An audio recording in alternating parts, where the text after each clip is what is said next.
Earrings mga onni, ito ay 3.75 grams, 24K Korean gold. Lahat ng jewelry natin ay nabibenta at nasasangla with authentication card. Ang ganitong earrings natin ay pwede rin sa 7.5 grams kung gusto mo na mas makapal ng konti rito. Heto ang ating earrings up close at meron din tayong pendant na pwede mong iset dito kung gusto mo ng set. At ganito naman ang itsura ng ating earrings, front and back. Siya ay very plain lang sa back part. Again, ang earrings natin ay 3.75 grams at ito na ang pinakamababang grams para rito.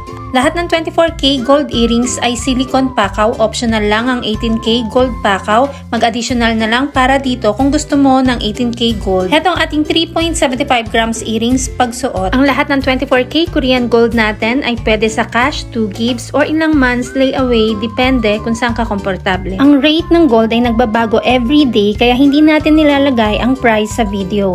Kung gustong malaman ang updated price, mag-inbox kay Michelle Yu sa Facebook at subscribe ka na rin sa ating Mabenta KR Jewelry YouTube channel para updated ka.